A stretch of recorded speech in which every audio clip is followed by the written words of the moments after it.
Hey guys, it's Rich with your Monday Spot and Pagan Perspective. I'm going to try to make this short and sweet because I have a very low battery and hopefully I can make a video to last throughout this battery life and all that. So, this week we're talking about in vitro fertilization versus adoption in our pagan perspective, but this is going to be more of a personal perspective on it than a pagan perspective. So, getting right into it, my thoughts on in vitro fertilization. It's a great procedure if you're having problems with conceiving a child. And if you can't conceive a child even through in vitro fertilization, then adoption is a great method to use. Especially if you have all the love in the world and the financial stability to have a child. Please consider adoption, because there are plenty of kids out there that need an adoptive family, that they're just sitting in a foster home waiting for somebody to adopt them. So, my thoughts on adoption: please adopt if you can. If you have the love to give and you have the financial stability to provide to this child, please make that a consideration. If you don't have the financial stability for in vitro fertilization, which costs a ton of money, thousands and thousands of dollars just for one procedure that's not even guaranteed to work, please consider adoption. And maybe down the line, you may have more money to have that child of your own. Now, as a male, I really can't speak much more on this because I don't have a womb, so therefore I should not be making these decisions. I'm just looking at it from a financial aspect and a worldview of there's a lot of kids that need to be adopted.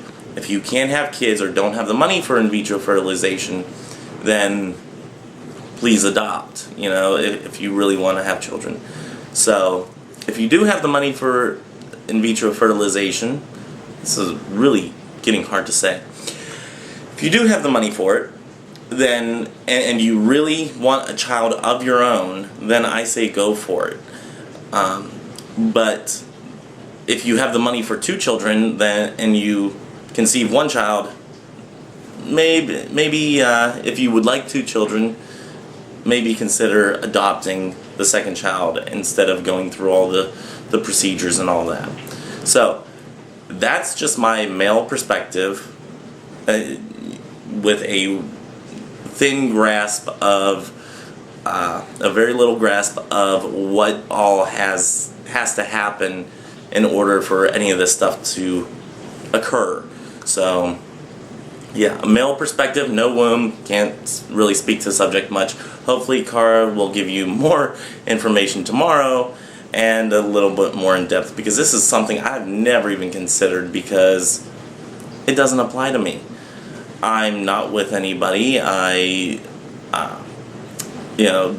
least not anybody serious that I would ever consider adopting or having a child with. So therefore I can't really speak to the subject of what would I do. So maybe in the future I can give more of a perspective on it than I just did, but hey, this is the one that I have as of right now. It can change, so I look forward to seeing all the other videos this week, and hopefully they have a more of a grasp on this subject than I do, because it's something I've never even thought of.